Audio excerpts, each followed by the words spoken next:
welcome to the Sunday night modeling live stream. I'm your streamer, Bryan Bentley for CG Spectrum. Go to cgspectrum.com/3D modeling for all your modeling needs. All right, so let's put you out of the way. So today, as the title involves, whatever word you want to use. So I am going to be taking my sculpt as it is now, and I'm going to be bringing it into Maya to bring a little bit of order into this chaos. Now, I got a couple of questions. It was like, why are you doing so much in Zbrush? I was like, well, it's easy. But when I really want to get into like detail, when I get into a lot of detail, or not a lot of detail, but if I want specifics, specifically for pivots, for robots and pivots, Zbrush is it's great for getting your big forms in, but when you really want to really start making sure that, you know, one pivot sticks on another pivot and this thing rotates around this thing, you can't beat, you know, traditional modeling softwares. You know, Maya, Blender, 3D Studio Max, Modo, what else? Cinema 4D. All those, they're all very much based off of pivots and object space, whereas Zbrush is just kind of like this big amorphous kind of blob thingy. So I've already started on the upper arm because that's kind of like the most complex part, and then I think I'm going to work my way into the body and then into the leg. So this is where I left off last time. He's moving along quite well. I'm really happy with how this is going. So I did a little quick audit for a lot of things. So I think I'm going to move on to the body next. The claw, actually, I did that offline, and that is actually almost good to go. Like I can probably just export that as it is. So I'll show you where I'm at in Maya, and I'll show you some little tips and tricks, and just how just a little bit of rigging can go a long way. So I'm going to pop over to Maya now. And so what I did, I just exported that entire upper arm, and I'll show you how I did that here in a second. And so it came in pose, so it came in like this. Now I wonder, yeah, I built it. So what I've done is, so this is my main arm, and it's just like it was in ZBrush.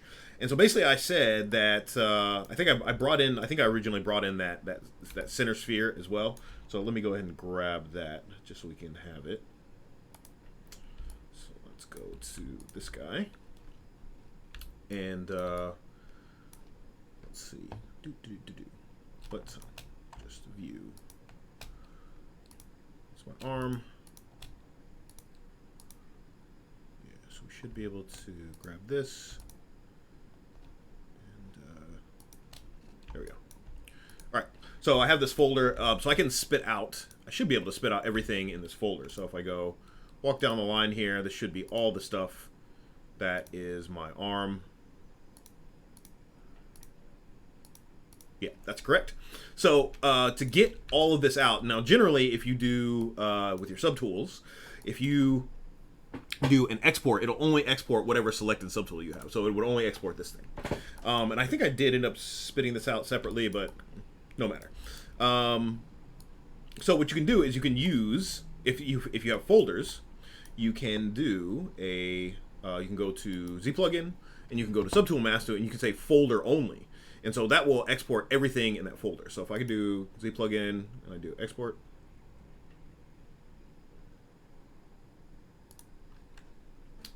this is all default, and I'll say OK, and I've already exported stuff, so I'll say to topology 2, say save, say OK, and you can see it's stepping through each one of those subtools and spitting it out into a OBJ file. So back in ZBrush, if I do an import on that same file,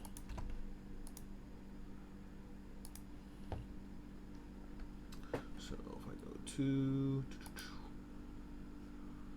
up a level. So there, now I have that whole arm as one object. So I can probably get rid of this stuff now. And so we'll just put that whole top arm in there. Now, it is coming in as one singular big object. So in Maya, if if you want to split stuff apart, if you don't know already, you can just do Shift, right click, and say separate. Where is it? Separate. So now each one of these guys is its own object. The other thing I like to do is it comes in with this wacky shader on it. I'll just put a Lambert. Assign existing material. We'll do Lambert 1. So everything's nice and gray. And then, so what I've done with let's just get into it. What I've done is I made this little locator right here. So this little locator is the center of this ball.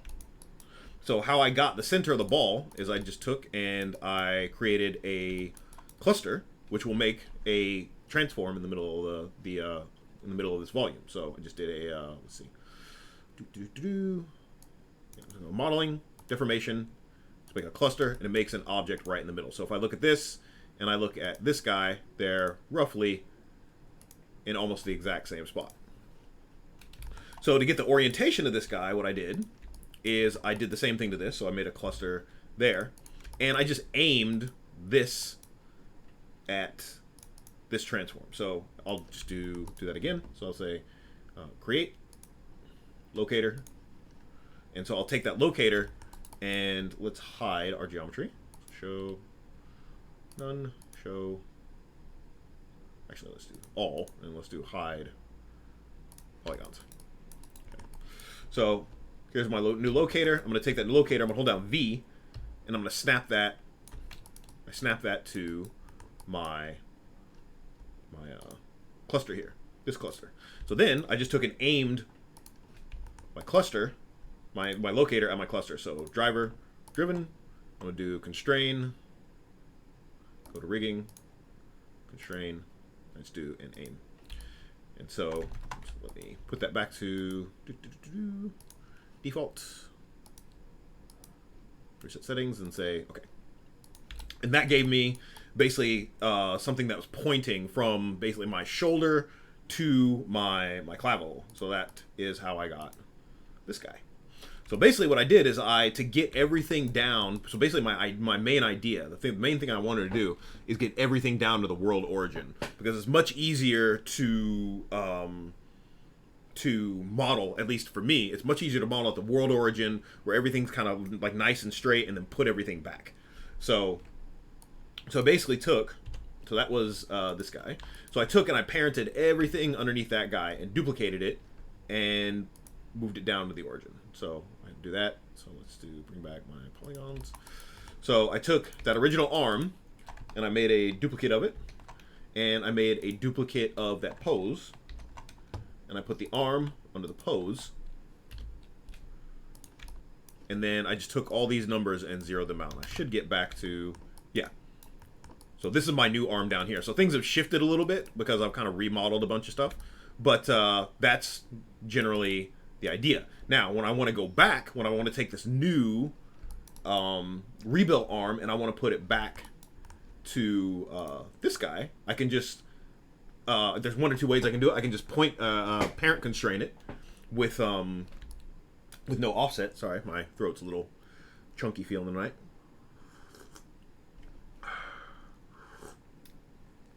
Right, so I can parent that back. So I'll do, if I want to go back, I can do, so let's grab this. So that's driver, that's driven, and I'll do constrain, parent, and I'll turn off maintain offset.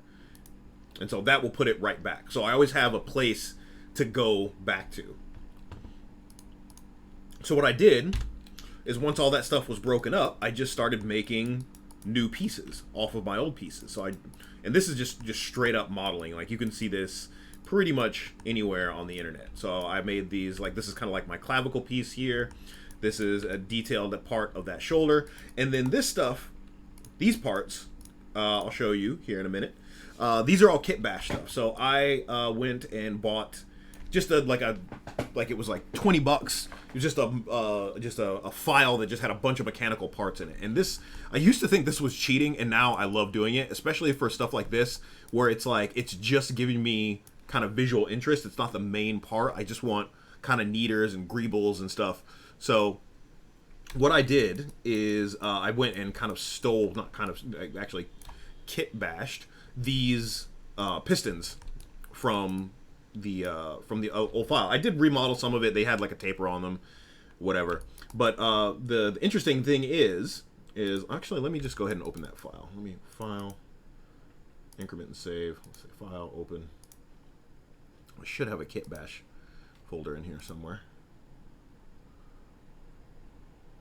Yeah, it's kit bash. Actually, it looks like I split it out into two, piston and a cable. So I'll show you the kit bash file first. So this is my kit bash file, and it just had a bunch of cables in it. It was a really, really big file. And this is by a gentleman named Vitaly Bergerov. He is an amazing, amazing hard surface modeler. And he put out this thing, and it's actually relatively cheap. I think it's on Gumroad and ArtStation, but he's got like these really, really nice, beautifully detailed cables that you can use for, you know, whatever. This stuff isn't hard to build. It just takes time, right? So I did the time comparison, and I was like, well, it'll take me less time to use this this kit bash thing, and it's not like the main part. So I didn't use any of the ones that was like really detailed. I just want to use like one of the few ones here. So what I did for these is I basically I grouped everything, right? I combined everything and I centered its pivot. So I'll do a similar setup to what I did with this guy. So I took all these pieces.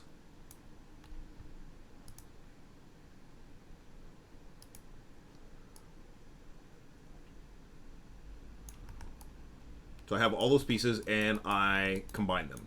So I did shift combine. Okay, so they're now all one piece now. The next thing I did is I centered its pivot. So I think by default, yeah, his pivot is centered, but if it wasn't, I would go and do a modify, center pivot. Okay. The next thing is I want to get, like I said, I want to get this down to the world origin. So this is my world origin down here. So these are the two that I've already prepared. So what I'm going to do is I'm going to say modify, and I'm going to say bake pivot. So what bake pivot does is maybe crash Maya. It takes this pivot and puts it into world space. So now if I want to put this at the origin, I can just say 0. And all that stuff goes to the origin. So let me hide my piston and my cables. So what I did for this is I made a wire deformer that goes through here. So there's two different types of kind of wire deformers in Maya. There's the old school wire deformer, and then there's also the spline deformer. So I don't really use the spline deformer that much. It's a little newer than the wire deformer, but we can experiment. We can experiment with both of these. So these are my cables. So I'm going to come into my front view. I'm going to view this guy, and I'm just going to draw a rough line that goes through here. So I'm going to say create curve tools. I'm going to say CV curve tool.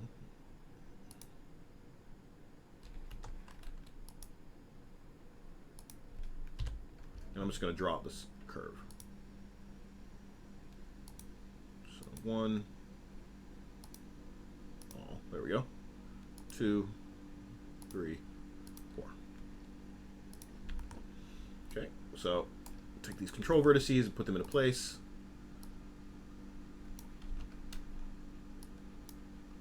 And I don't have to get it exact, I just need to get it close. So what I may want is another line here. So I'm going to go to curve point. And let's just go to curve point.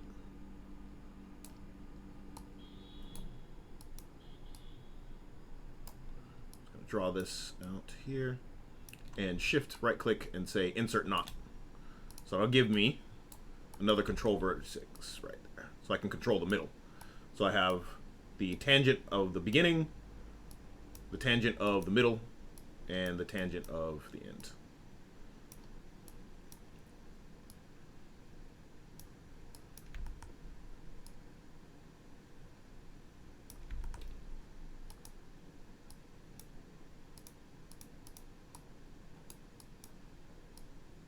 So that's, I'm going to use this curve to deform around this piece of geometry. So what I can do now is I'm going to go back to perspective view. Yep. So there's two ways I can do this, and I'll do the one that I know first, and I'll do the kind of newish one later. So I'm going to go deform, and there's two. There's this, where is it? There's the wire deformer, and then there's also a, where is it?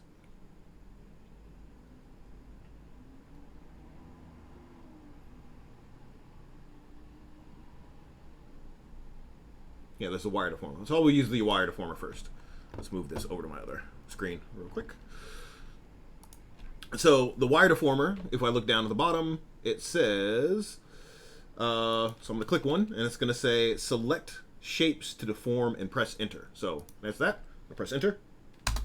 And then it's going to say select wire to deform, press enter. I'll press enter there.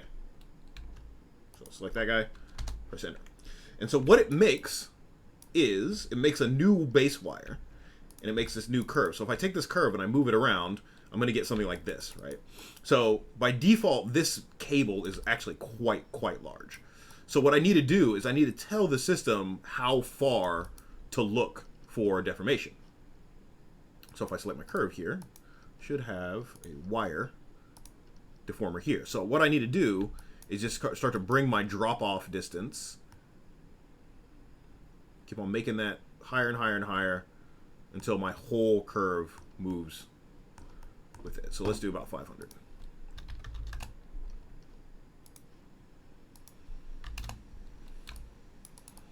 So now, if I take my curve, I can grab my curve, I can grab the control vertices, and I can control this guy. So I can use this as a posing mechanism, which is really nice. I do this all the time. Now, the thing about the curve, I keep on calling it a curve deformer. It's a wire deformer. The thing about the wire deformer, it's really old, and it doesn't really have a lot of options. So really, this is all I got. I have, like, I can rotate the whole thing. It's bigger. So I can rotate around the wire. So not much. Let's do 90. Right, so you can kind of do a little bit, but there's not a lot of options you have. You can scale curve. So basically you make everything bigger or smaller, but that's pretty much it. You have your drop-off distance, and that's pretty much it. Okay. So that's a curve deformer. So what I did is I just grouped all of this together, and I exported it as a Maya file, and then brought it into my model, and then just kind of duplicated it and moved it around. Now, here's the thing about duplicating like a system like this in Maya for modeling. I want to keep, if I just do a blind duplication, so if I do a Control D on this and move it, and then I try to use that deformer again, I've lost my connection. So what I need to do is I need to duplicate not only my transforms and my geometry, but I also need to duplicate the input connection. So basically all the deformers and stuff that are going into making this thing work. So that's going to be edit, duplicate special, and then let's reset this. So I'm going to make a copy, put it in the world, and I want to duplicate my input graph.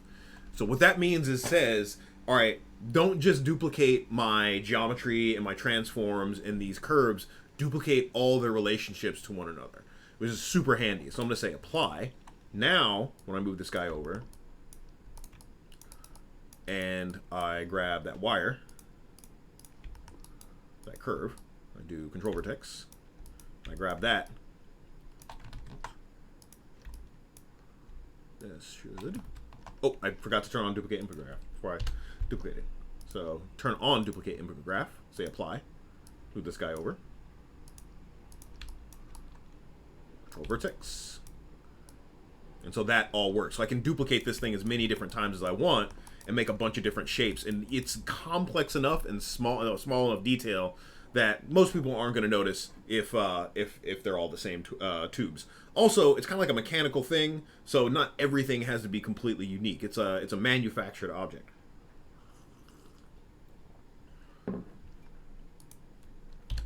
Okay, so that's the beast I know. So let's grab all these, and I'm just going to do an edit, delete by type. I'm going to get rid of that history.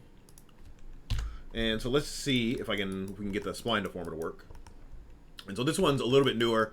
It's got a little bit more bells and whistles to it, but it's a little bit more complicated to use. So let's say deform.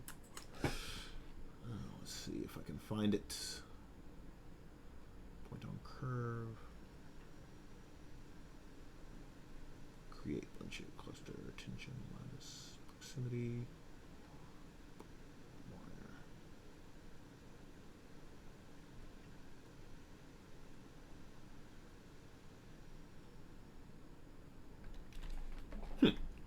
I don't know where that went. All right, cool. We'll just leave it like that.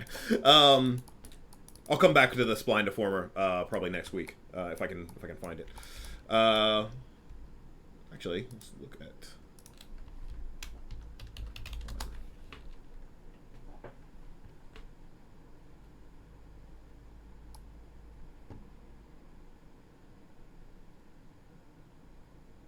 Yeah, I don't know where they put that. Anyway, so that's how I did the cables.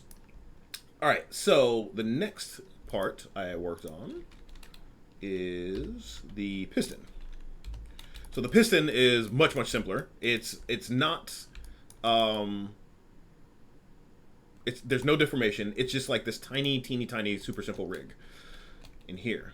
So what I've done is I have this main kind of upper controller which I can place stuff, and then I have the middle part here which I can slide up and down, and then I have the top part which I can also slide up and down.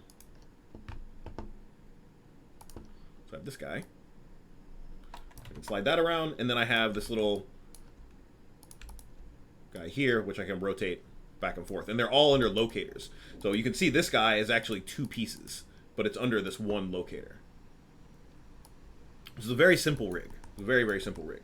So, and I did the same thing for the bottom part. So I can take my piston, I can duplicate it, can move it to wherever I need it to go.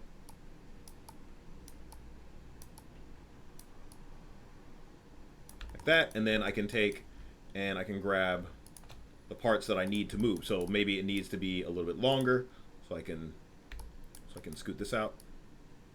Right, let's say we have a really long piston. This guy, I can just scale up like that. And then let's say that this one needs to be rotated this way. And that needs to be rotated that way. And so on and so forth. So you can see, you can build really simple kind of like hierarchy structures to like help you in your modeling. So just a little bit of knowledge of how transforms and objects work in Maya or in Blender or whatever you use can go a long way. So I just spit that stuff out as I just did export selected as a Maya scene, and then brought it into my main modeling scene. So let's go back to armor build. Yeah, so basically that's what I did. And I'm pretty sure most of this stuff is still live.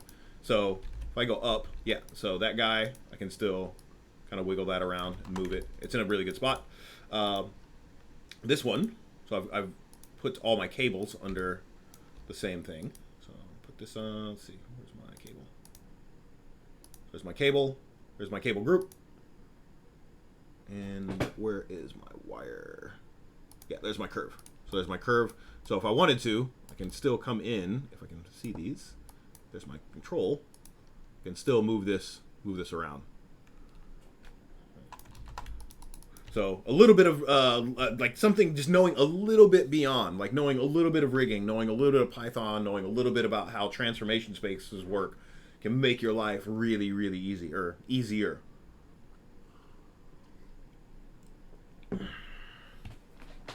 All right. So the next thing that we're going to talk about is, let's talk about instances, or instances in Maya. Do I have a errant vertex there? No, I don't. Okay, so this thing is, I've basically done the same thing for this part. This is probably the most complex part, oddly, of the entire robot. This one little arm piece. So I've been working on this a fair bit, trying to get this to look nice and smooth, trying to make it look like it looks like it should receive this stuff, and basically like kind of cleaning up these borders and edges a little bit. I did a little bit of remodeling on that ZBrush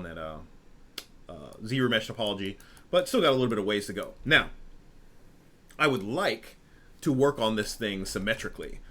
So what I have is this guy is underneath. It's that same kind of posed origin point here. And he's got an elbow here, and he's got something there, right? So this guy has a value, and this guy has a value. So what I think I'm going to do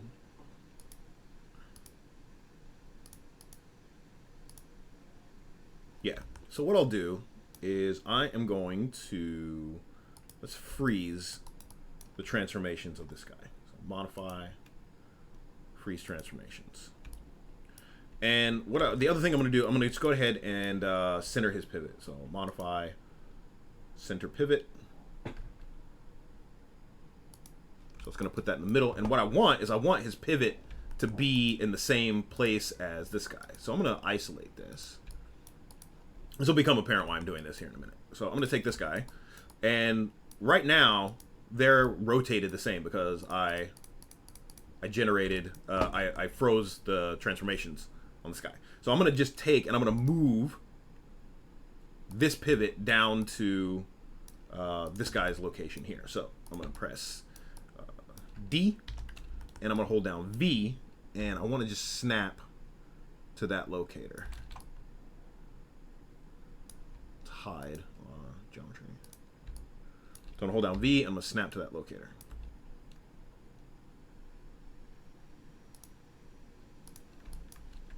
Tap D again. Okay, so now these should be in exactly the same place.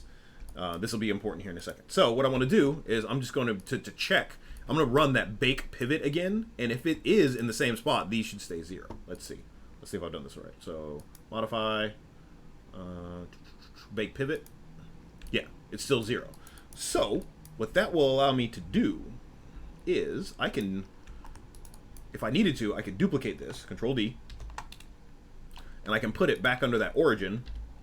And if I zero this out, I should get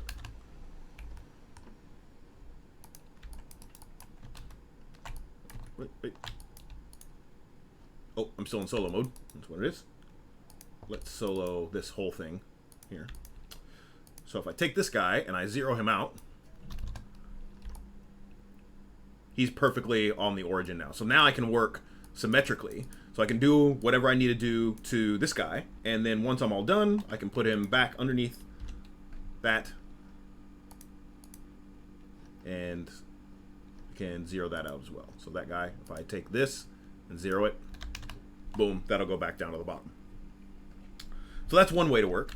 The other way to do this is maybe I don't want to put this back at the bottom. So what I can do is I can take this guy and I'll make an instance of him. So what instances are, if you think in Maya, there are actually 2 nodes to all things in Maya. So in Maya, you have, let's see if my Epic Pen will work.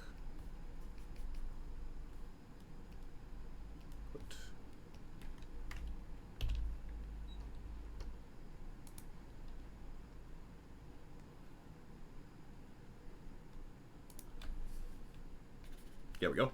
So in Maya, all like anything you can see in the viewport. So geometry, locators. We just have geometry and locators right now, so it doesn't really matter. But they have 2 parts. They have a transform node, which kind of looks like this. And then they also have a shape node. So the shape is what you see, right? The shape is these points, these lines, these faces. The shape is this little crosshair. That's the shape. The transform is where this thing sits in space. So this is translate X, Y, Z, rotate X, Y, Z, and scale X, Y, Z. Okay, so that's where that thing sits in space. So what we can do, what I can do, what an instance does, let me change, it makes a new transform. Okay. But it basically copies this shape. So you can have a shape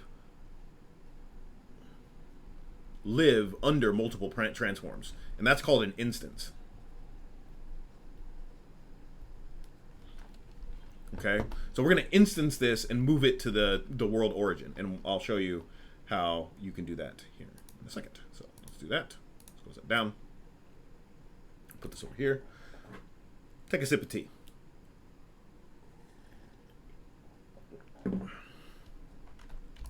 Okay, so what I'm going to do is I'm going to grab this guy, and I'm going to say edit, duplicate special, again.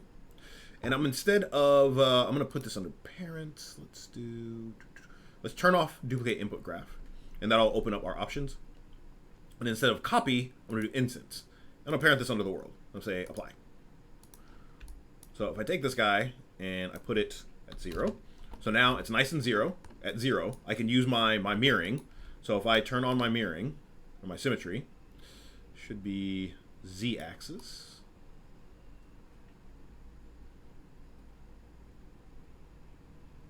Let's go back. Symmetry, Z-axis. So if I grab these faces now, I can do symmetrical work on this, where I couldn't do that down here. I might be able to. Let's see. Let's go to object symmetry.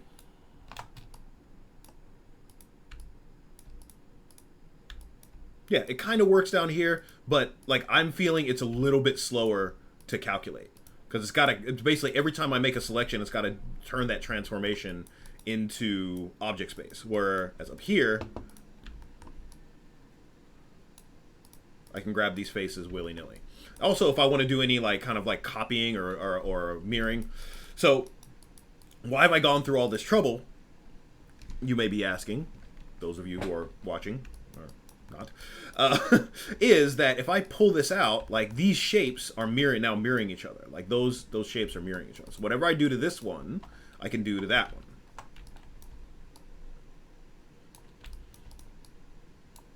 Great. So that will allow me to work much, much faster. So I'm going to solo this, and I'm going to start working on filling this out. Let's see. Let's just check my views.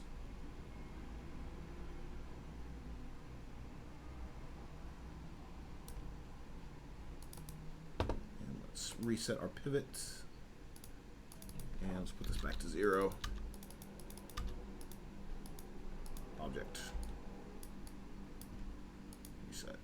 Cool. All right, so let's. I'm gonna start working on this guy. So I'm gonna make sure my symmetry's still on. Yep, symmetry's still on, and so I'm gonna start filling in some of these gaps. So, let's do edge.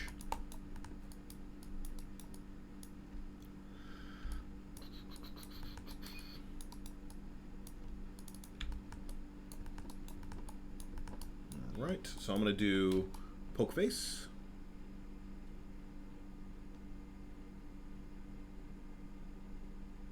Oh, sorry, I'm going to do fill hole first. Then I'm going to grab this face.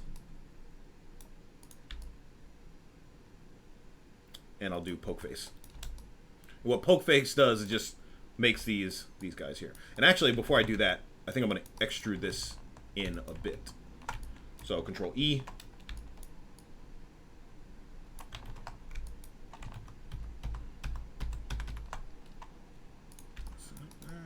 Oh, I have my history turned off. There we go. So Control E. And this should allow me to pull this guy in a little bit and offset it a bit.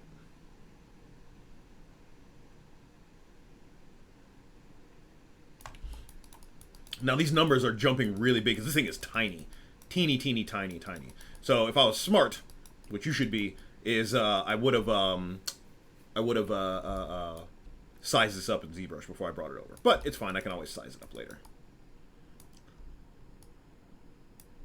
Alright, so there's that.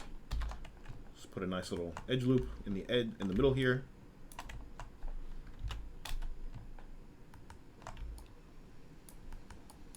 And I'll go ahead and bevel these edges as well. So grab my edge, drop a bevel.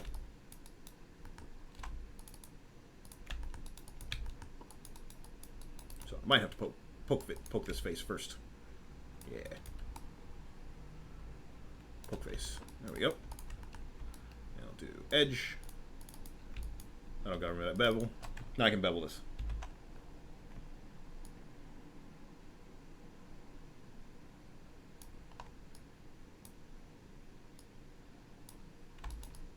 Just to hold that shape when I go to smooth this. So when I smooth this, I get those nice, crisp edges.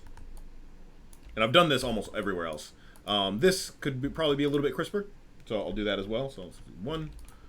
Let's do this edge as well. And maybe this. Looks like I already did that internal edge, so we'll bevel this as well. Control B. And 2.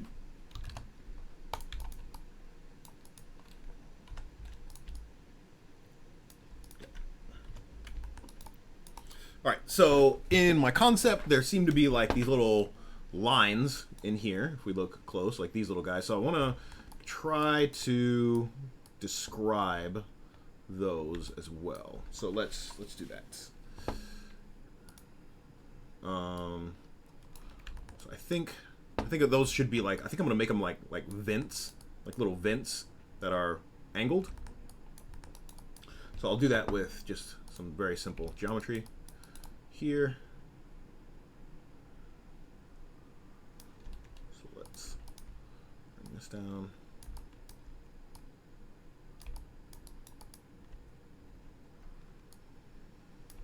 All right, so they're gonna be about like that, and they're gonna be like that.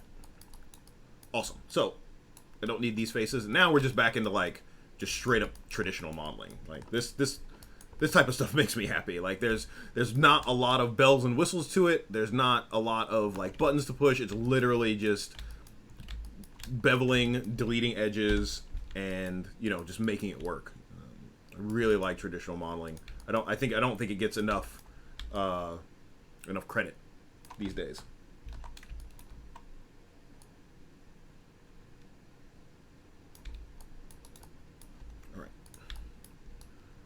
There's my object, and I'll bring it here. I'll have to make it much, much smaller.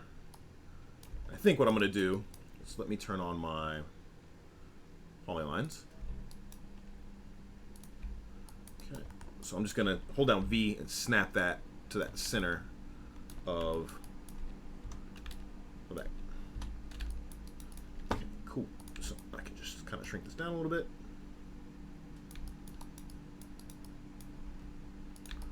Push this in.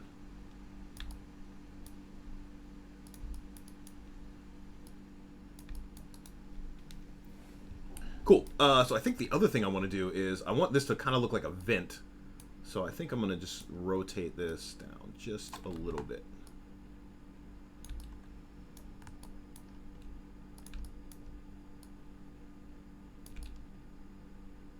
And actually, before I do that, I'm going to make the rest of them, and then I'll rotate them all down, kind of like Venetian blinds. So I'm going to say Control D and move this up a little bit. Control Shift D, and that should give me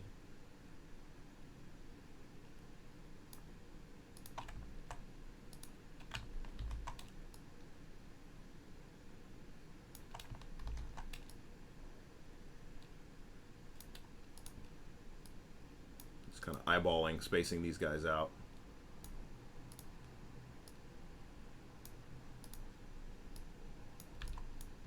So I'll grab all these and just kind of rotate them down a little bit. I get like this vent look.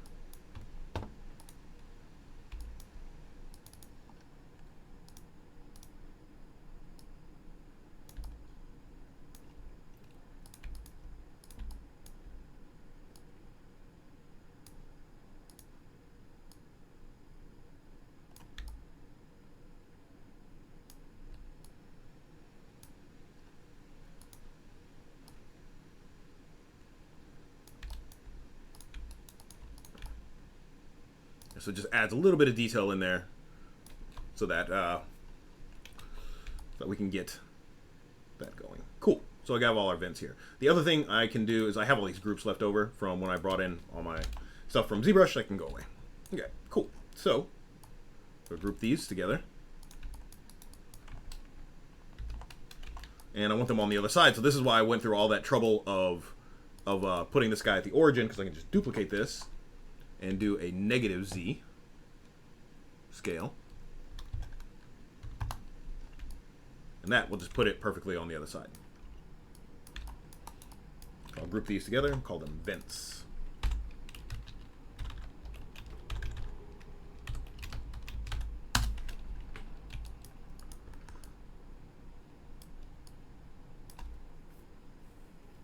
Awesome. Cool.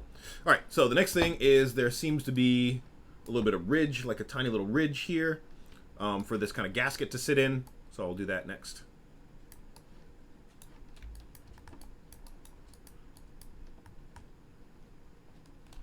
Hello, Jupiter. My dog is saying hi. My dog is saying hi. Hi. Daddy's got work to do. Daddy, say hi. Say hi, Jupiter. This is Jupiter, everybody. It's my dog. She's awesome. Forgot to close my door. So, yes. Who's a good girl? Who's a good girl? Okay, down. Down.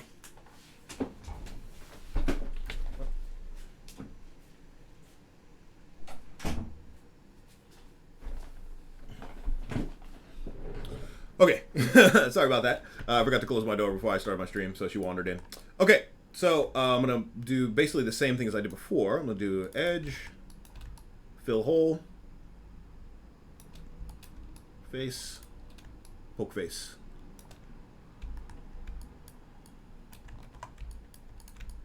Ooh, looks like I have some missing geometry down here. Let's go ahead and fix that. There we go. So I'm going to take this guy,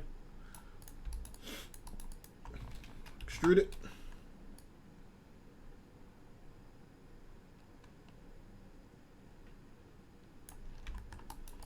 Okay, and then I'll do the same thing, Control E, and just give this some offset so it kind of comes in a little bit.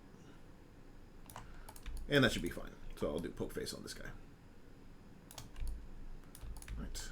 And then same thing, to hold these edges, we'll drop some bevels in.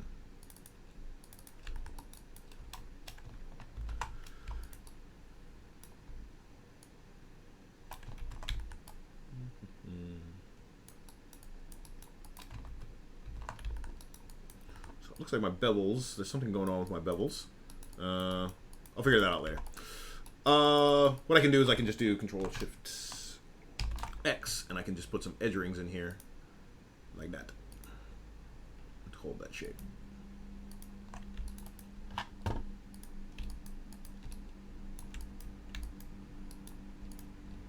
go 3 and turn this off. Turn off my wireframe. Yeah, so that's feeling pretty good. It's feeling pretty good.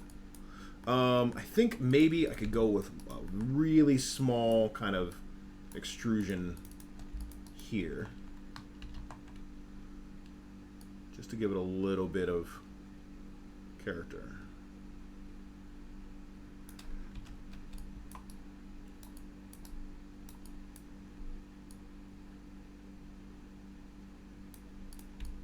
This might be a little overkill, but we'll see. We'll see how it goes.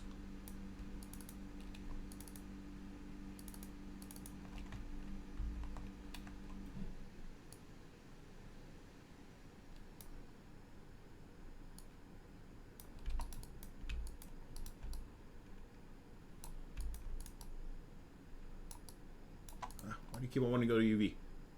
Object mode. So yeah, it's feeling pretty good. It gives me like a little kind of like a little extra highlight in here. Makes it feel like something's like screwed in there. Cool, great. All right, so let's say this is my finished kind of little arm piece here. And so now I want to put it back. So this guy, I'm going to say,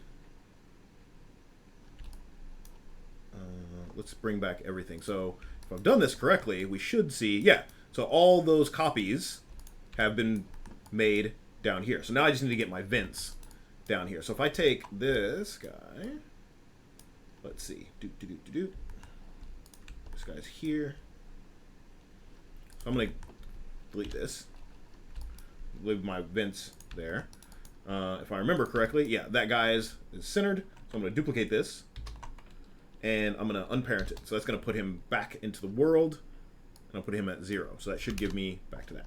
So what I'm going to do is I'm just going to steal this guy's transform. So if I look, I can do display, I can do shapes. Underneath that guy, that's the shape. So I can just delete that. So I'm just left over with this transform. So I'll put my vents underneath the transform. Call this vents group, vents pose. Group. And I'll just take that and I'll put it back with this guy. So vents pose group goes under that elbow shape. Let's turn off my shapes. Gets a little hairy there. So this goes back under my elbow group. And then if I zero this out, we should see those vents snap to exactly that spot. So just knowing a teensy little bit about transformation spaces goes a long way. Okay, I think I'm gonna call this upper arm. I think I'm gonna call this done. So what I want to make sure that I can do is I want to make sure I can move everything. So let's see. That's fine. That's fine. That's fine. Just want to make sure nothing explodes when I move this top level. Yeah, that's okay. That's okay. That doesn't really have anything under it. And yeah, this guy's okay. So what I'm going to do is, so I have my whole arm. So I can move this entire thing now. So it's just, and I'm probably going to strip out a lot of this stuff, but this is just to get the model back in its place. So now what I can do is, like just like I did before, I can take my arm, and just like I did before with that parent constraint, I'm going to do the same thing. So I'm going to say driver, driven, constrain, I'm going to say parent. Now that whole big complicated arm assembly goes back up to that world space, back to where it belongs. Awesome. Awesome, awesome, awesome. So that was about, this, yeah, so we're about an hour in. Feeling pretty good about this. Okay, I'm going to save this. So it's file, save as. I'm just going to increment and save. Arm rebuild 7. Okay, let's pop back over to Zbrush, and let's grab another piece of our little robot here. So I think because the arm slots, actually, you know what? The little claw here, that's almost good to go. Like I think that's pretty good. Like I kind of model that pretty much as it is. I might do some detailing on these little guys here. So let's go ahead and do that. Let's pick some low-hanging fruit. All right, let's grab this claw, and I'm gonna hold down Shift and hide everything else, and just show the claw.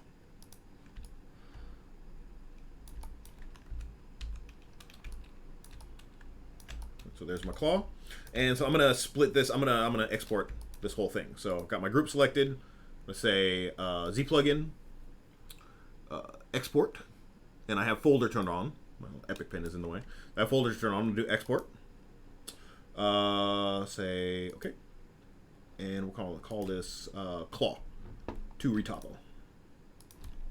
Even though I'm not really gonna do much retopo on it.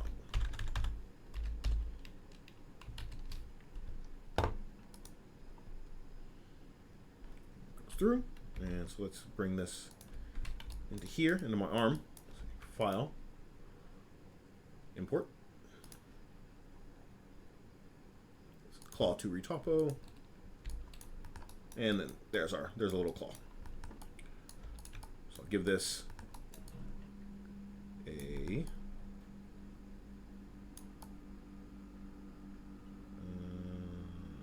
what am I gonna do? Oh yeah, give this the default Lambert.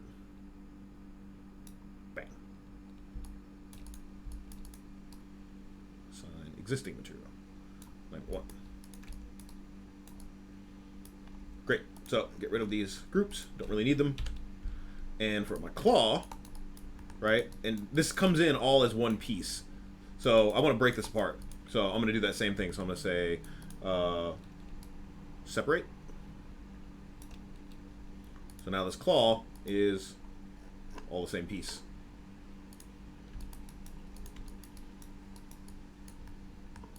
Okay, so I'm just going to do a little bit of work on this. I'm going to get rid of kind of some of these wacky kind of Z-remesh edges and just do some work on this. So let's do this. So do face, and I'm going to do this loop.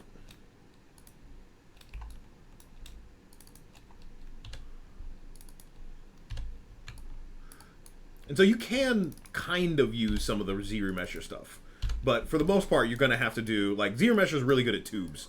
It's not really good at flat faces, so I usually tend to rebuild those parts as I need them.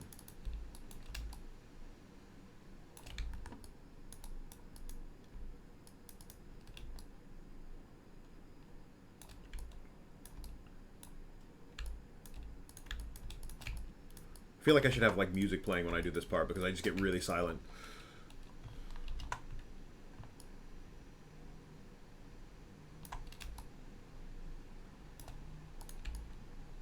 So yeah, there we go on that.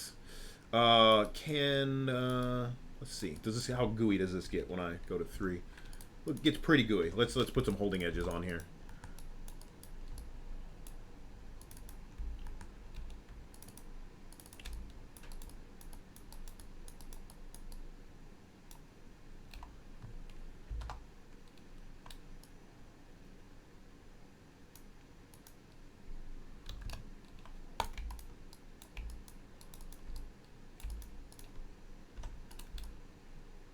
Yeah, that's better.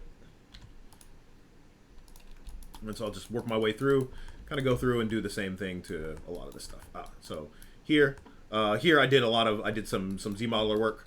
So we'll just do some edge loops to crispen those edges so they don't go all gooey. We have before. And we'll fix this stuff. Because this is from Zbrush. Zbrush wacky topology. So we'll get rid of.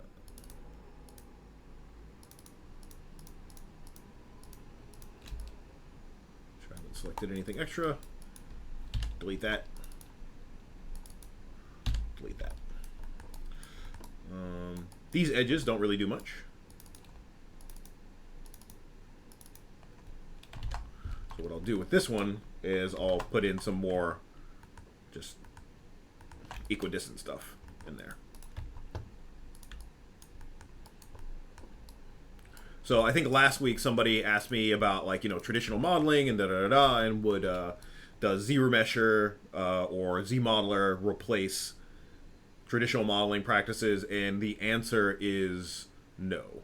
Not at all. Not in any way, shape, or form. Ask any professional modeler if they could replace, you know, their modeling tool of choice with Z-remesher or Z-modeler, and they would say very, very much no, sir. So ZBrush is great, but it's always good to learn the traditional modeling stuff. There's just so much control and so much speed that you can get out of actual, you know, working with actual transforms and actual geometry. It's unparalleled. It's unparalleled, the amount of control you can get.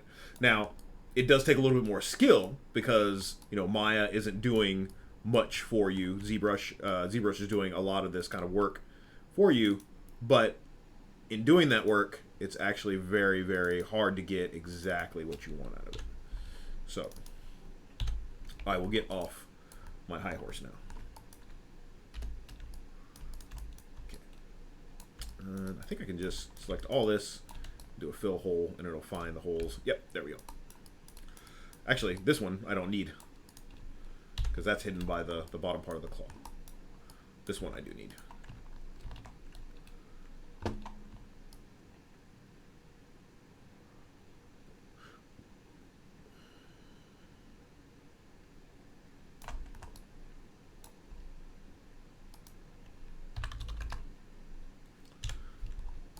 Yeah, so Actually, I don't need that one either because that's hidden by most of the other claw as well. Yeah, there we go. Cool. So I'm just going to put some bevels on these and call it good.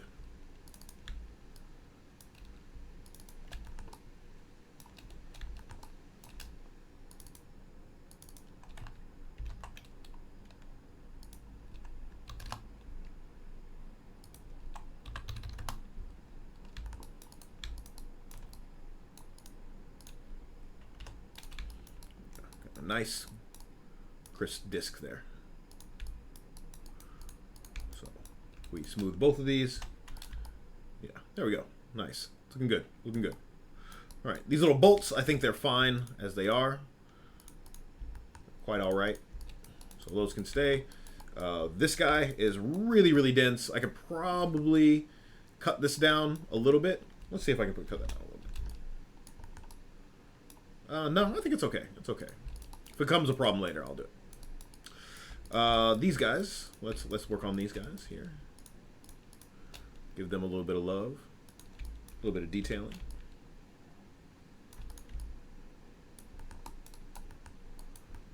So I think here, so I'm just going to combine these, just so I don't have to deal with them individually. And if you ever get this, like if you get like this going through here, that's your clipping plane. So you can go select your camera, go to your camera shape, and near clip plane, if you just put a 0 in front of that, it just kind of moves the clipping plane closer to you. All right, so let's do edge, and we'll grab this guy. Actually, for this, I don't want to do that edge just yet. I want to add a little bit of, like a little hole inside of here. So I'm going to grab these faces.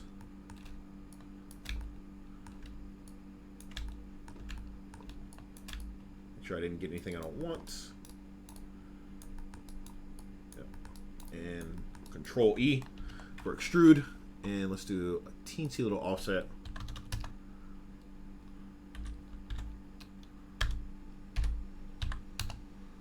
These guys are really, really small. Really small. Let's do 0.004. Yeah, then Control E again. I'm going to pull these in. So Control E again and push this in. Just trying to give these a little bit of visual interest, just like don't look just like just cylinders jammed on here. Because they are just cylinders jammed on there. So, and this is the detailing part, right? Like this is the part I find really fun, is adding on all these bevels and like stuff like that. Now I'm gonna eventually, if I did want to do this, I would eventually have to UV all this, which will be a feat, but that's why we get into this game.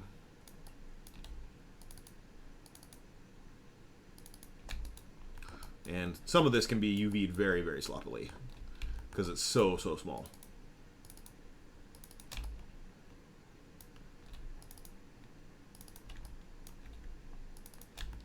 So much selection.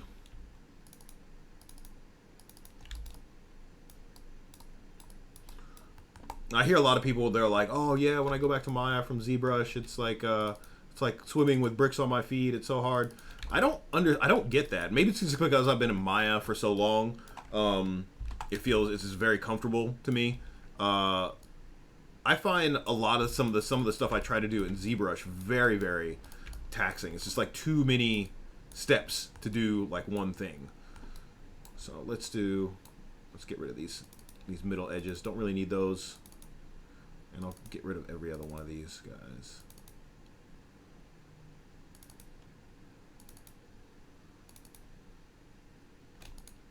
Now let's just get rid of the middle edges. Actually, you know what? Let's leave the middle edges. I don't feel like having you guys watch me do this over and over again. All right, so just a little bit of more visual interest on these guys, just to make them look a little bit better. Okay. So let's look at this. Let's add some holding geometry where we need it here as well. So I want this to be flat. I want that to be flat. That guy. Anytime I have a hard turn, I'm basically going to put a beveled edge.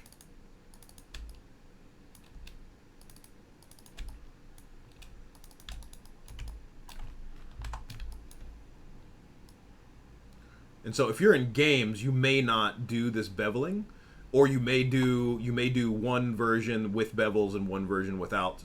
I'm coming from a visual effects animation background, so I really want to use this stuff to control my subdivision surfaces and to control my highlights on my surfaces. So that's feeling pretty good now.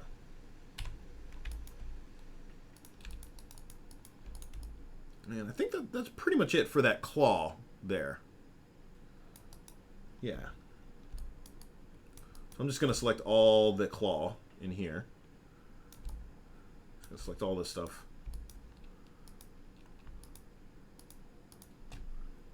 Yeah, select everything in here and just say edit, delete by type, history.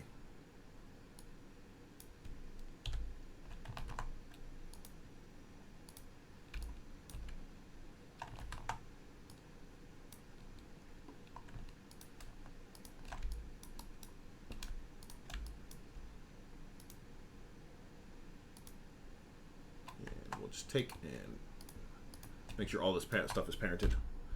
Another claw, and we'll call this claw.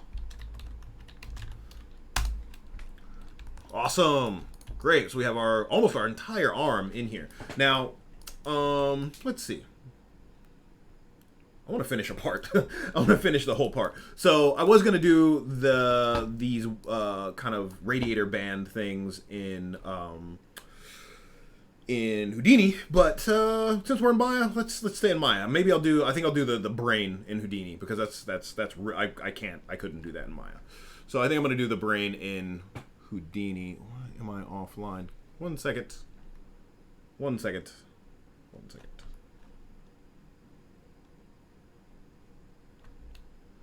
Do.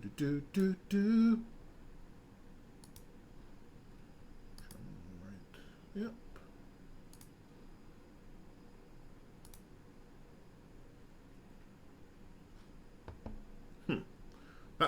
All right. Well, looks like I'm having some streaming problems. I got about an hour left, so I'll just power through and we'll see what happens. Oh, there we go. It's back. Great. All right. So let's go ahead and do this little radiator band. Maybe I'll show it to you. I'll show you how to do it in Maya, and I'll show you how to do it in Houdini. The more the merrier. I haven't practiced this in Maya, so we'll go to the land of discovery. All right. So generally, when I have super complex stuff like this, I start with something really, really simple. Like I'll start with just a curve, and this is like a kind of like a corrugated tube. So my tubes, to make tubes in Maya, I generally use paint effects, which is weird, but I'll show you as soon as I get my cup of tea. All right. So the first thing I need is a curve. So I'm going to say create. I'm going to say EP curve tool. So the EP curve tool just allows me to place my curve exactly where I want it. And it'll try to interpolate between the 2 points. So I'm going to hold down V, and I'm going to snap here. And I'm going to hold down V, and I'm going to snap there. V, and I'm going to snap here. Okay. So that gives me this curve. So I can do control vertex. And what I'd like to do is I'm going to take this guy and just move him over. I'm going to take this guy and move him over. Maybe down a little bit. So I want a nice tangent coming out of either one of these parts. So I want like a kind of like a straight line coming out of here and a straight line coming out of here.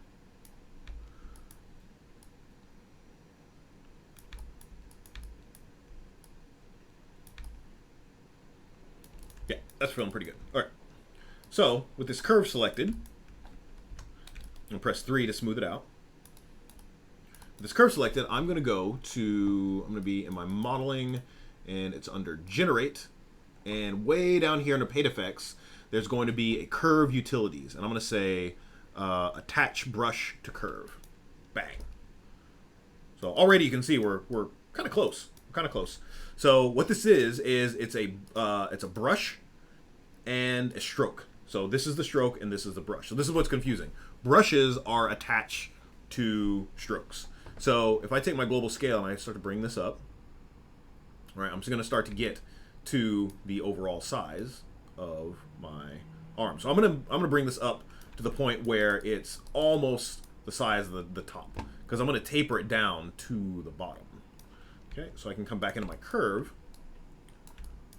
control vertex. I'm going to start playing around with this. So let's go back to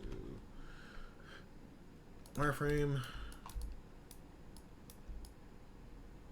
So I'm try to get those parts to line up, and I'm going to try to get this one not to buckle on itself.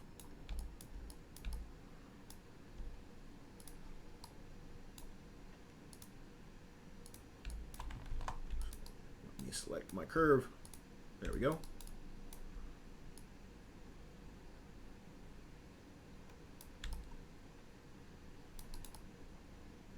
Yeah, there we go.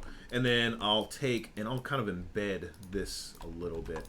Actually, no, I can do that later. All right. So now that we have this little guy here, let's go back to that. Let's edit his visibility or his properties. So sample density is, I'm going to turn this up, and that's just going to give me more samples. So I'm going to need a lot of samples because this thing is going to go in and out and in and out and in and out and in and out. And then what else? My brush. Let's do shading. We'll do, look at white, or maybe like 50% gray. And where is illumination? I want to turn on illuminated so I get some shading. Yeah. Okay, so now in my stroke, what I can do is there is pressure curves that I can control. So basically this is controlling the stroke along its length. And I'm still getting some buckling in here, so let's go grab that.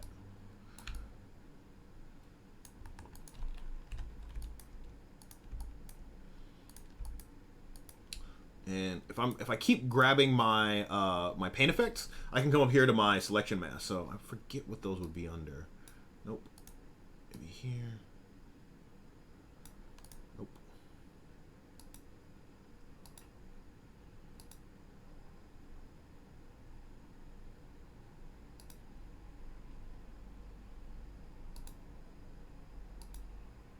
Ah, here we go. Paint effect stroke. So I can turn that off.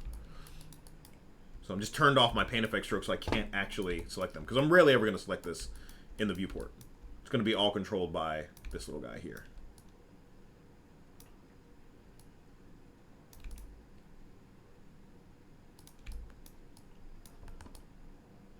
Okay, so I'll grab this guy.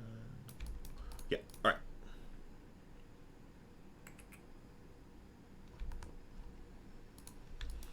Okay, so there's, let's see, input curves, brush profile. Nope. Where am I?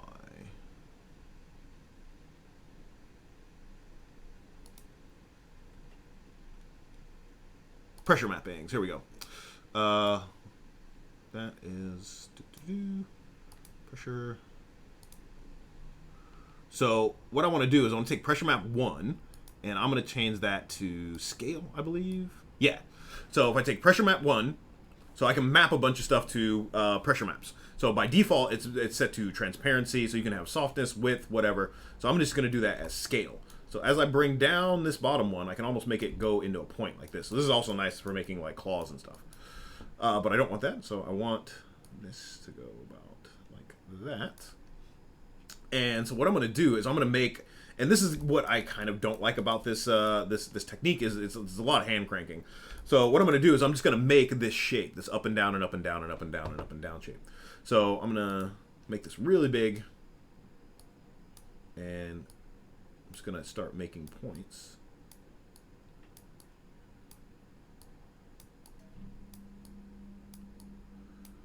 Now what you do get out of this is you get like a really organic look to the whole thing.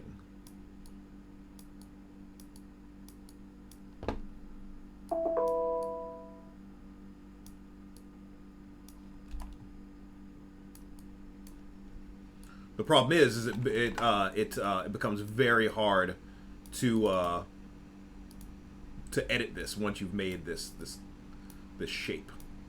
Like if I still wanted this to be like, if I wanted this to be overall just like bigger or smaller or something, that'd be very difficult to do.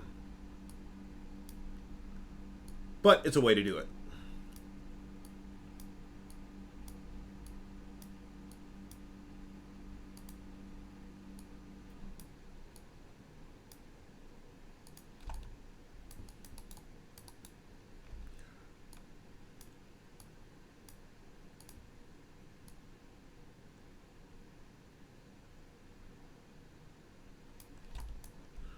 Okay, and the great thing is about this is it's still procedural, so I can still come in and go grab my control vertex, grab that top one,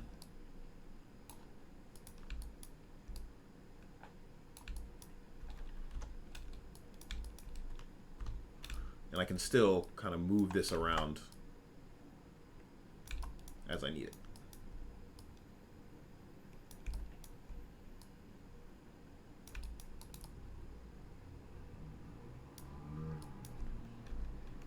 I can use my up and down arrows to also control what this is doing.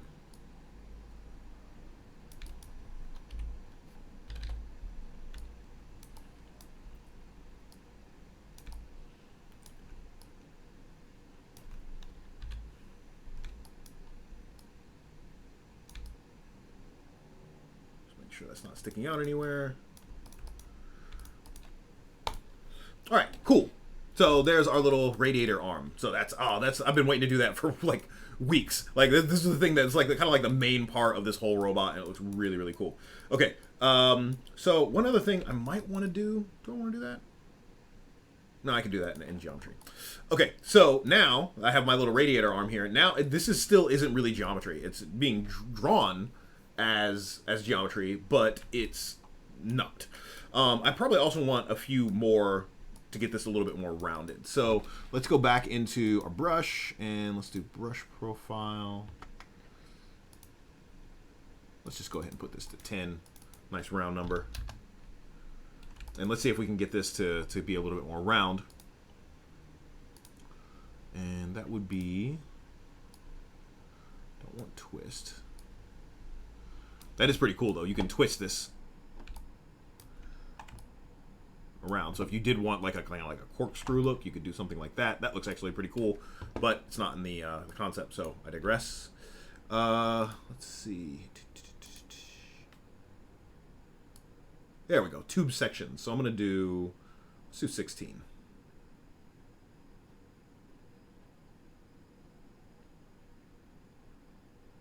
Or maybe 8, because then I'll smooth it.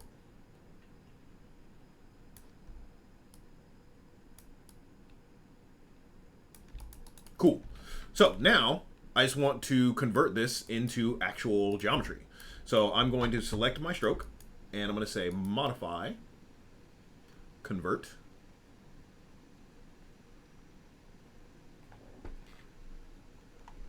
Paint effects to polygons. Now it's an actual polygon. So I'm going to hide my curve and actually I'm going to hide my stroke. So now I can smooth this. Press 3, and I get my little radiator coil thing. So I'm looking at my concept here, right? So these have a little bit more bow to them. So now I can go in and I can just start to grab and pull this stuff around as I need it. So I'm gonna keep this guy around. So I'm gonna put this back to 1 and that's back to 1, and I'm gonna duplicate this, which is gonna bake in all that information. Duplicate. Unparent that.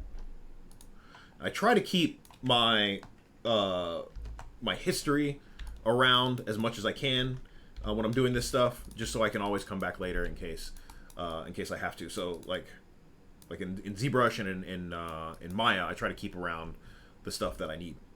Okay, so to make kind of like this curve out a little bit more, I'm just going to use my little sculpting tools in Maya. So we'll do sculpting. I'm going to my grab, my pull, and this might be, there we go. Should probably save this. And I'll just pull this out.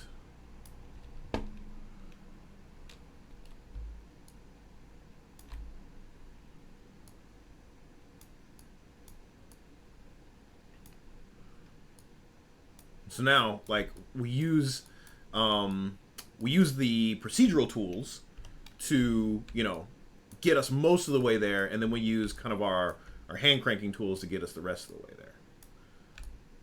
So it's a combination of both. That's the other thing I get people asking me a lot. They're like, oh, like, how do I do this procedurally? And like, I don't know how. It's like, well, sometimes you don't have to. Sometimes you just need to use the proceduralism to get stuff close, and then you can do the stuff by hand. So you do the unfun stuff. I try to think about it as the stuff that's like really repetitive and boring to do. I'll let the computer do that. The stuff that's super fun and kind of detail oriented and organic, I'm going to do that because that's the fun stuff.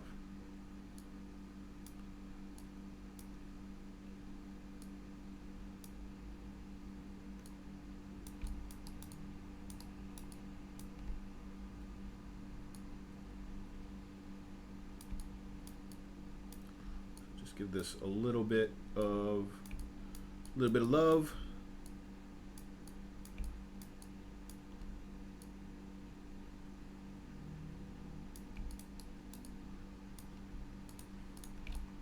Yeah, and there we go. Like, so that's almost, I would say, I'm gonna call that done. Like, that arm is finished.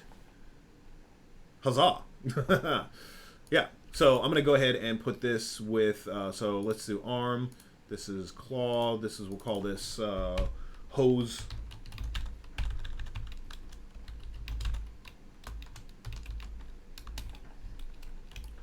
And so let's show none. Show polygons.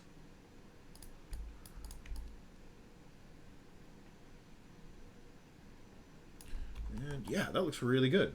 It looks really nice. I'm going to increment and save this. Let's compare it to our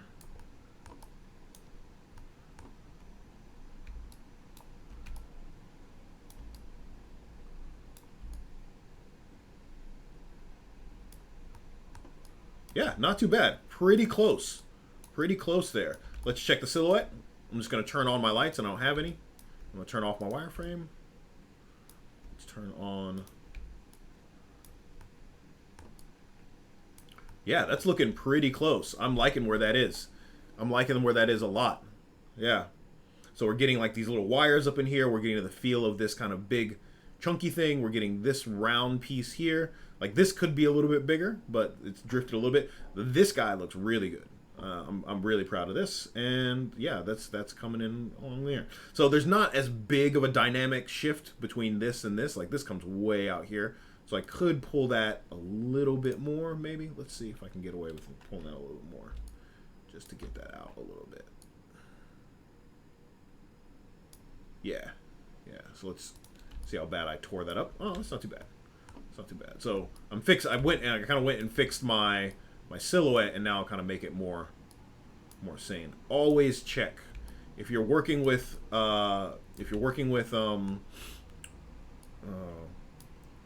concept art. Always check your concept art. Always check your silhouette, because you can drift. I mean, I think I've been pretty diligent about keeping my concept art close to me, and I've even drifted a little bit. So if you don't keep your concept art close to you, you can definitely drift off concept.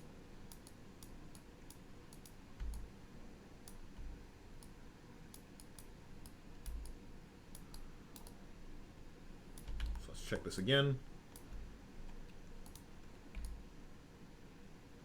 Yeah. Yeah, I'm liking that. I'm liking that a lot. All right, cool. So let's, I'm just going to group all this stuff together.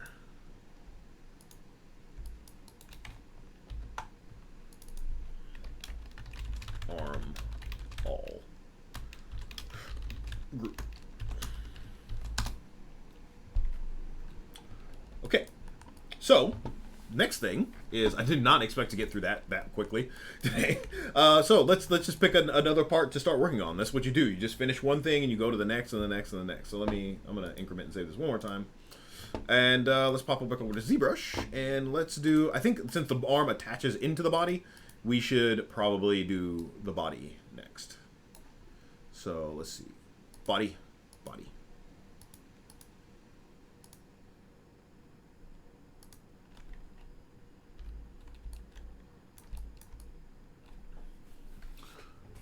Yeah, so I'm gonna do the same thing. So we'll grab whole body out here, and we're gonna do Z plugin and export folder, and this will be claw to your top. We'll do body to your top.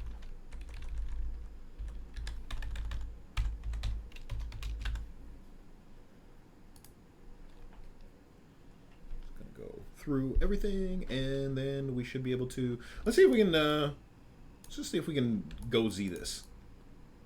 I've saved it. I've always had trouble with go Z. It's never done what I want, but we'll see. So let's just hit visible and see if it kicks it over. Continue.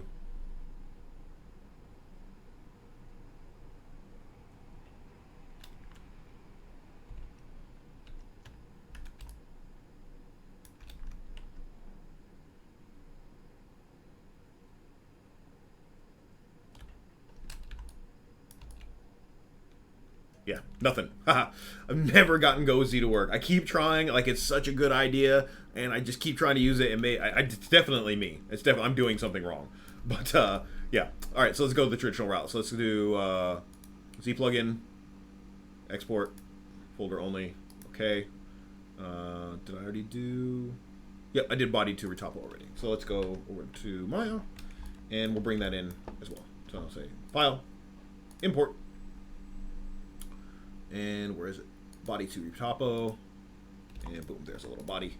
And get rid of all these groups. Don't need those.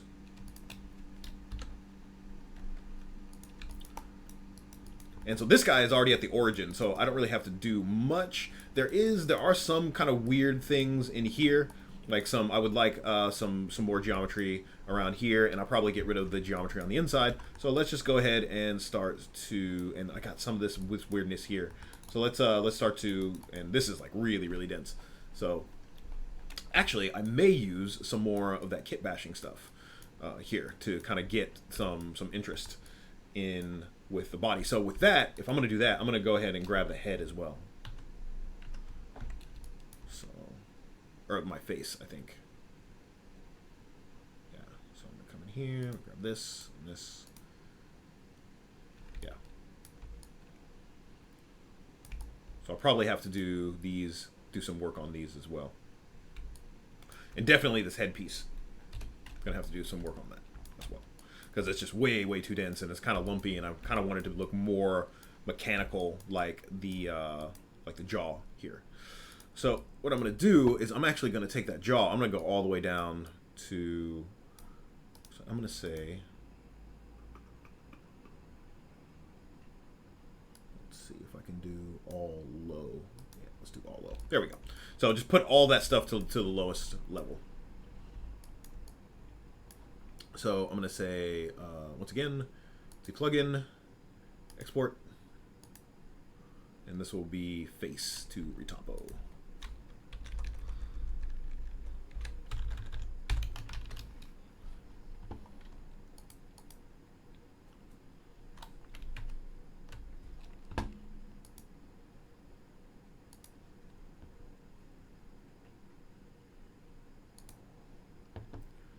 Export. There we go.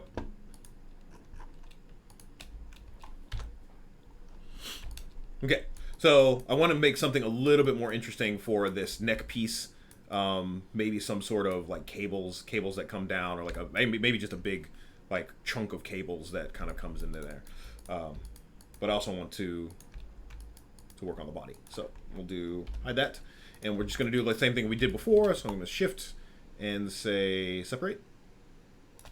I'll split that off into its own little objects. And so the first thing I'm going to work on is this guy. So I'm going to solo that. And we'll start working on this. So the first thing is I don't really need any of these inside faces. So let's start by kind of getting rid of those. And actually, because I beveled this in Zbrush, I might be able to do... Yeah, I can cut this off with those bevels, so I can delete in here. I think I only need half of this guy, so I'm going to go to my front view. You can tell when I get excited about doing new stuff because I start leaning forward. So let's get rid of that half because I'll mirror it later.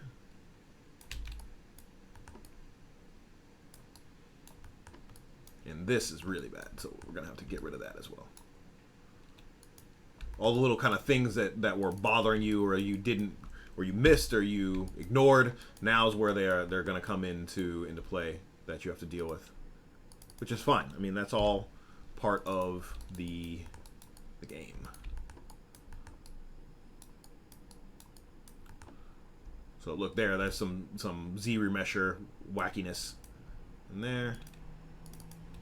So let's see. Yeah, there we go. So I'm going to get rid of all that stuff in the middle, and I'm just left with just this stuff on the outside.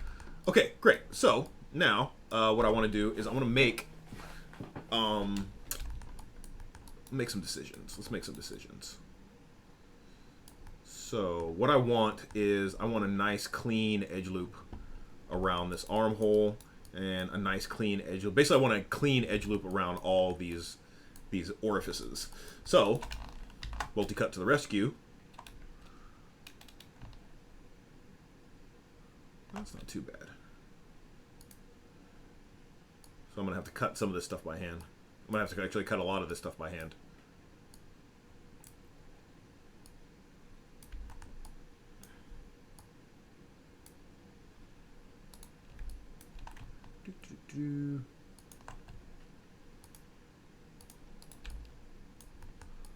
This is the part no one ever tells you about modeling. The tedium of slicing lines.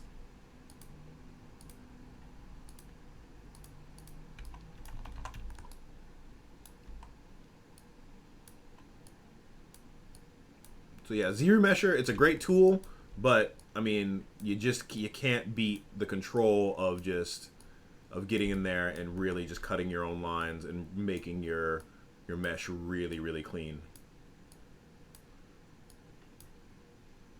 Is it boring sometimes? Yes. Is it worth it?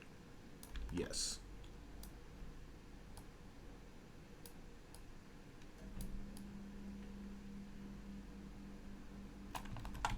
Let's go back. Just gonna finish this up. Ooh, this is a really bad junction here. That's craziness. I'll have to deal with that eventually.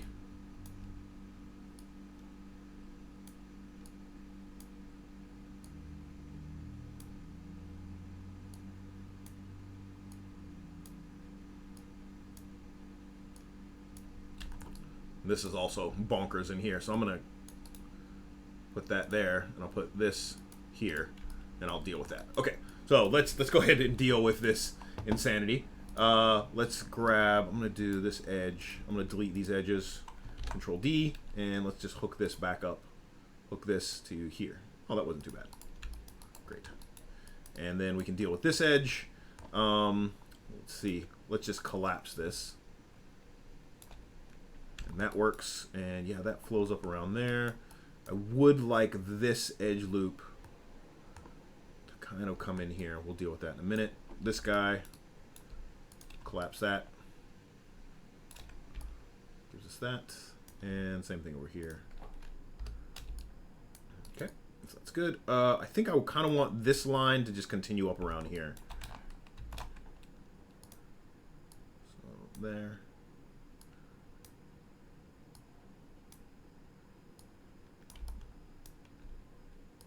And I will say that ZRemesher, sometimes it'll give you a pretty good start. For stuff like this, it gives you a pretty good start. And sometimes it's just easier to just like start from scratch. So we'll do that loop and we'll collapse that. So there we go. So we get a nice clean loop around that arm. And so we have this pole. So we have, I would like these poles, like, so I have a pole here and I have a pole here, so I'd like to move this pole out to here. So let's go ahead and I'm going to collapse this. Yeah, so that pole moves to there.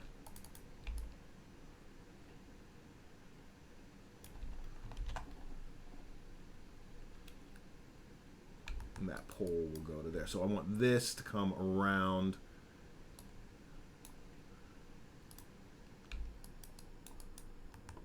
This corner is really strange. So let's see. Let's go ahead and clean this up. Like this edge can connect to here.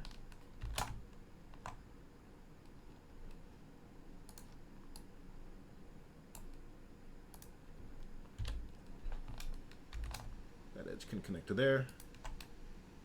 I can go there. So I maintain this. And let's see, this is always hard. This is always hard to do. So this loop,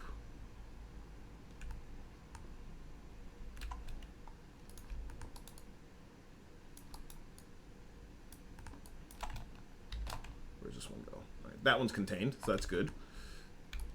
I just want this configuration up here.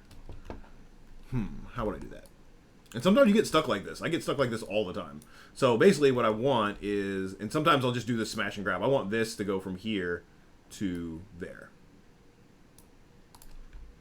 And I'll work out the rest when once I have it established. So I want that to go to there. Cool. So now I can just start deleting the stuff that I don't want.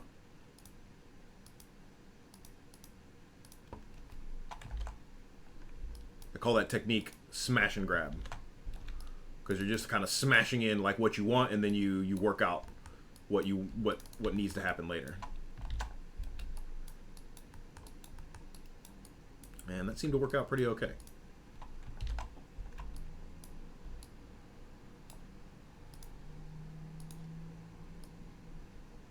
Got a little vertex there.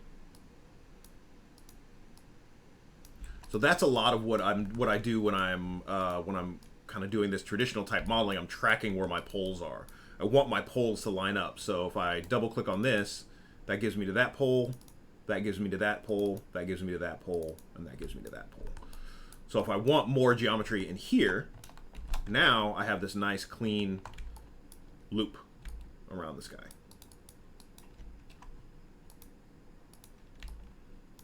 So that's kind of, that's like a little bit of edge flow theory. So to kind of chill this out, I'm going to run a relax on this guy. It's way too big.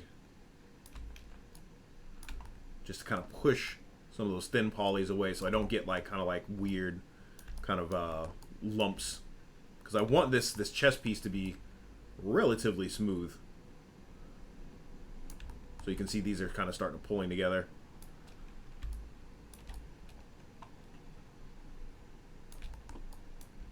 I could probably also do with a lot less geometry on this guy, but we'll see. Okay, so this is getting a little bit tight in here, so actually I'm going to get rid of that edge loop, and I'm going to slide all this stuff in.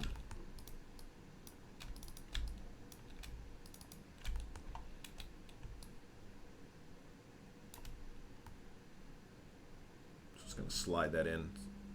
It's a little bit tighter, because I want to make another edge loop for this hole. And this one's actually doing not too bad. But again, I think I want this pole down here. So that's going to take a little bit of work to get that down there. This pole is actually good. And so, yeah, so this is kind of weird. So I'm going to start from this one because this seems like the most sane corner. And I want to continue this loop around. So same thing. I think the smash and grab worked pretty well last time. So actually, I think I can make this into a pole.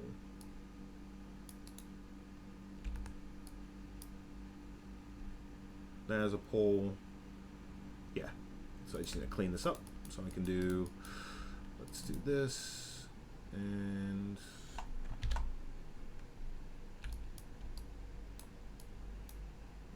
this is the type of stuff that's really fun to do because your brain is like super engaged, but it's really boring to watch. So, sorry, but has to be done. Has to be done.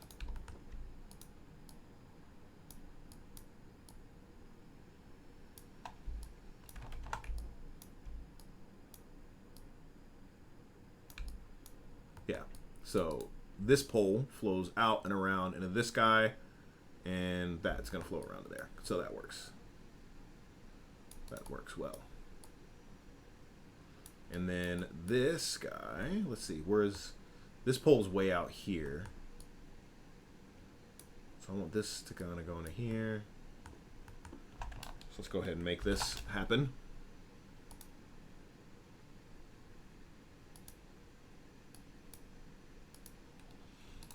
So most of my time is spent on directional changes.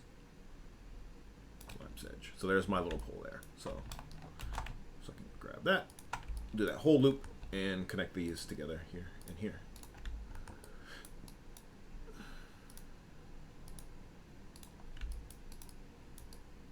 And I can even put an extra one there for good measure. Okay, so there's this part. This kind of comes up into here, and so this going to bring up to here. And let's see. I think I might want to reroute this guy to be one. Actually, no.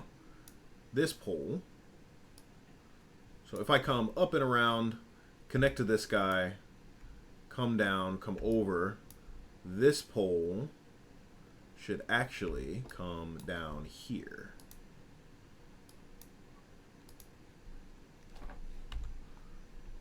If I follow that around, I'm trying not to create a spiral is my main concern here, which is really easy to do when you're editing Z-retop or Z-remeshed meshes. So I'm very cognizant about chasing this line around, making sure it terminates in a logical place. So let's do this. So this kind of comes around, it goes around like this, goes around this roller coaster, up into here, and then bam, so that pole terminates. So now we just need to figure out where this guy goes.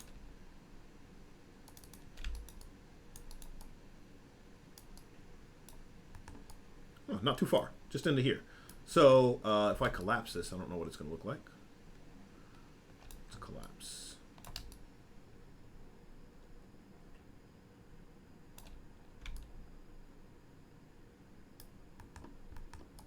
Yeah, not too bad.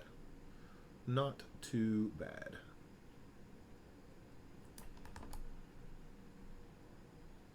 Yeah, so that's feeling pretty good. That's quite good. So if I take, I should be able to make a edge loop. Yeah, so I can make an edge loop just on the inside of that. That holds that guy together. Now, I do kind of want to get rid of this pole. So I think I want this line. I want this guy to be a pole for this guy. So I think if I bring this out here, like so.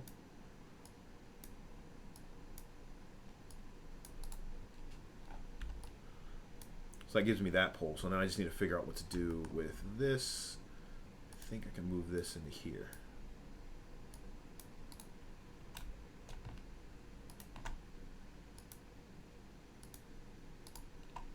And then just get rid of this edge. So I've just shifted that pole down here.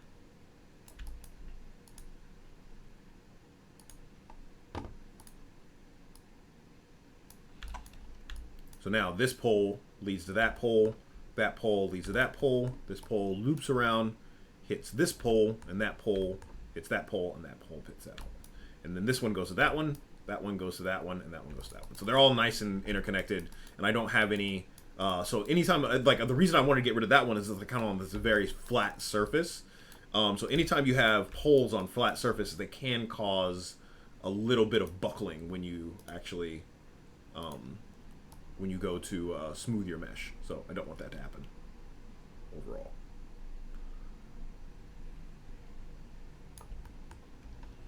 Let me check my Slack real quick.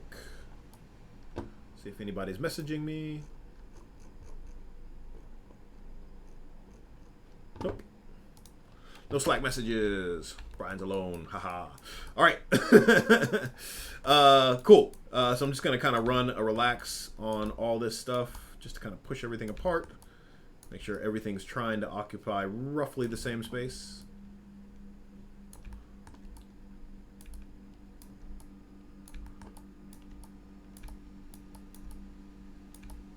And I'll have to deal with this guy next. All right, so this is kind of a nightmare in here. This is like classic Z remesher stuff. So let's go ahead and just start like doing what we did before. Start hacking and grabbing, or hacking and slashing until we get to where we want. So this seems like a good spot. I usually start in the corners because that's generally where most of the transitions are, or the shape changes are. So collapse this. Yep, so there's my first pole. I'm gonna make sure everything else connects into that guy. And I think, we got about 15 minutes left. This should almost take us to the end of the stream. Thanks for hanging out. If anybody is hanging out, I haven't really got any questions this time, so either I'm an amazing teacher or I'm talking to myself. One of the two.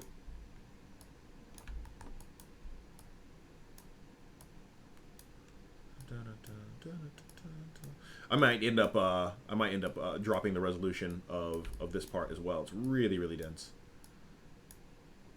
One of the dangers of ZBrush, even when you're trying to be low resolution, you end up being quite high resolution. All right. Now we're into the danger zone. All right, how do I want to, let's just go ahead and, I'm just gonna go ahead and turn this corner right here.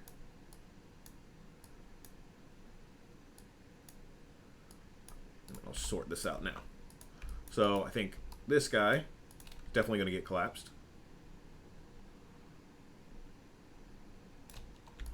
Okay, and then these guys, delete those, and there we go. Beautiful. The world writes itself. Couldn't have planned that any better. So I'm just going to go to this edge. And let's just do, actually I'll go to these edges. I'll do Control E, and I'll just push these in like that. And then I'll target weld these back to these parts. So get really, really close, really tight. So I'm gonna go to my modeling toolkit, go to target weld. I'm gonna say you get welded to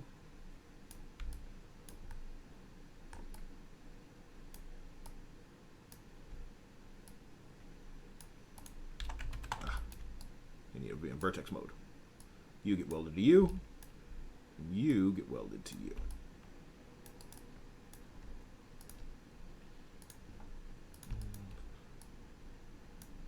Am I being obsessive compulsive about this? Yes. Yes, I am. Sometimes you just got to get in there and make it work, which is what I like doing. Awesome, great. So now we have this pole here, and we'll just continue this on around.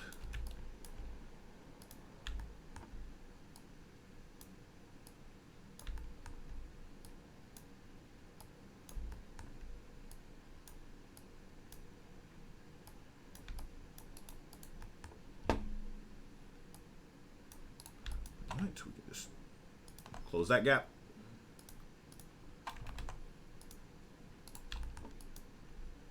And close that gap. So now we have a nice edge loop for that hole, and some nice poles there. So this pole flows into here. Do I want this guy to continue on? I think I do want that guy to continue on.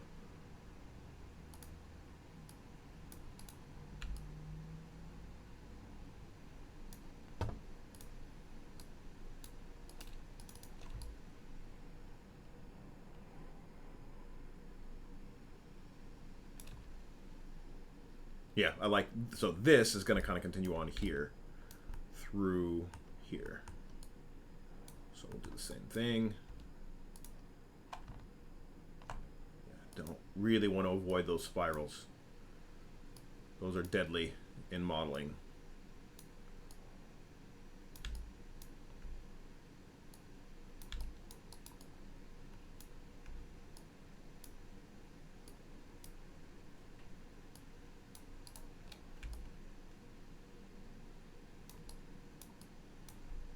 So now I can just kind of smooth this out a little bit. So I'm going to use my edge slide.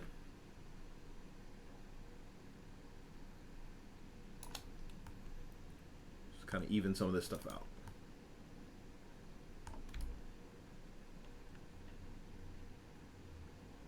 So this guy comes down into here, and that guy continues on there.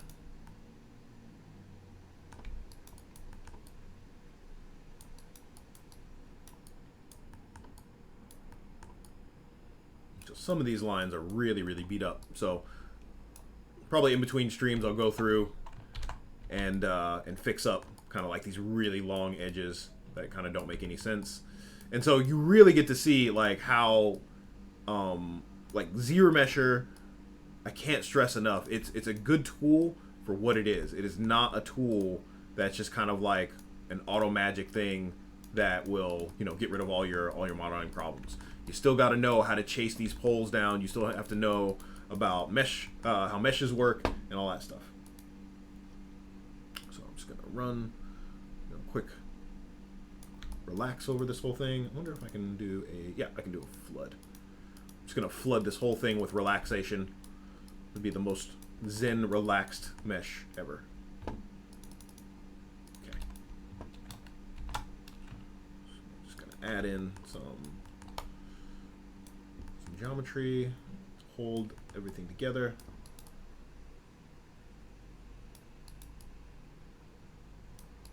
Yeah,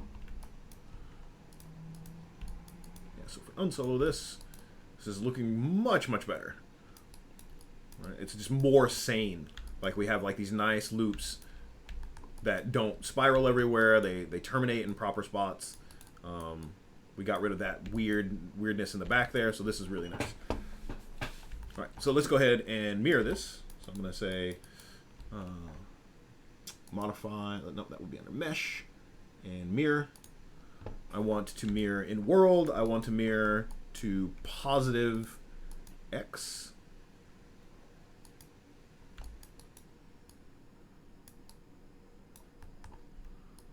And so since this guy is so small, I'm getting some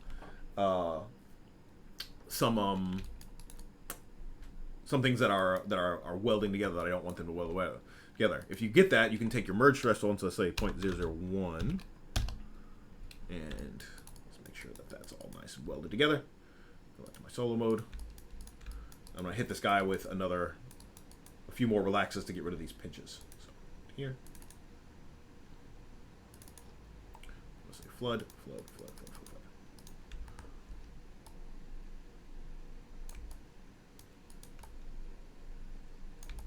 I'm just relaxing out that center line.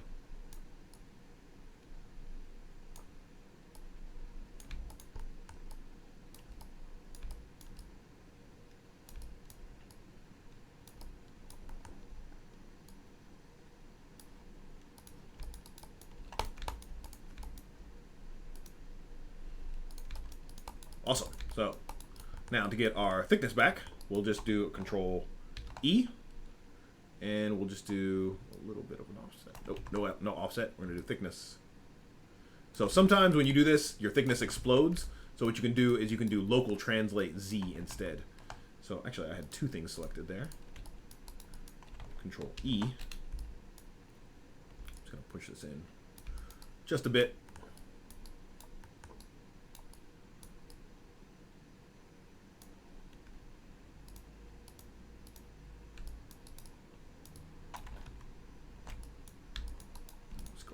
And grab this guy and isolate him, and then go back to our tool. So now we can see exactly how thick we're going to get.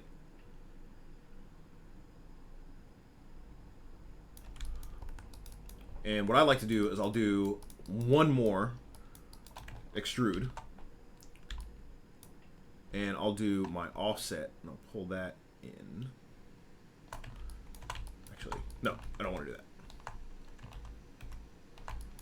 Let's back up. Fell off my groove. Fell off my groove. Isolate.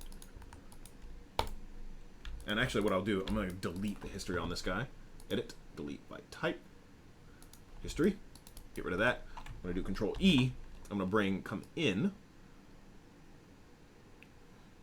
And so this is the trick, right? You have to do this concurrently. So since I've done this Control E, like this guy is still... These inside faces are still selected. So then I'm going to do Control E again. And now I'm going to do a teeny tiny offset, so 0.01. Maybe negative 0.01.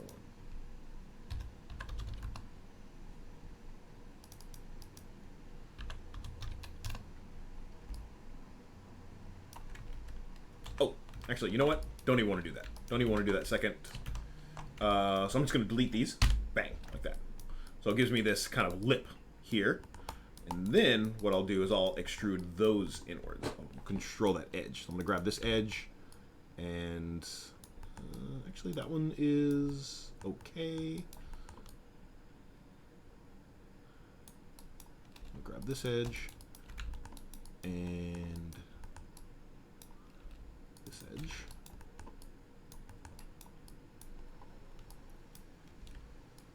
This guy and that guy. Control E. So now I'm just going to extrude just those edges. So I'm going to pull those.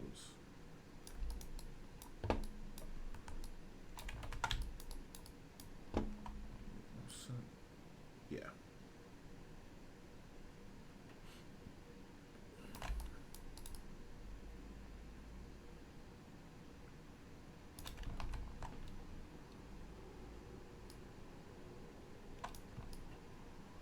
This guy is so small. My numbers are really, really big. 0.01.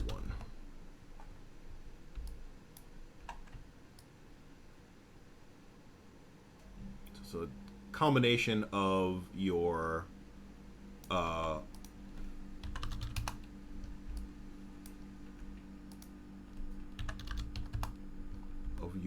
local offset and your translate Z. That'll give you this. And I just want a little lip just on the inside. So I can probably even go 0.0025 and 0.01. Yeah, that's what I want. Just a little kind of turn in so that when we look at it, you're going to see like a little bit of a line there. Okay, and then to flip this over, what I'm going to do is I'm just going to say mesh display, reverse. I can soften these edges. So there is my new body chassis, all nice and clean and remeshed. So let's bring that back. We see everything. Great. That looks fantastic. So I'm probably going to do that with the rest of this stuff offline. So I don't need this guy because I'm going to mirror that over. And then so I have this and then this inside part here. Right. That I'm going to do. So I'll probably do this one after I do my leg. And I'll deal with the neck and the head in the next stream. So yeah, so we're starting to move from concepting into actual pseudo production, nice what's the word I'm looking for?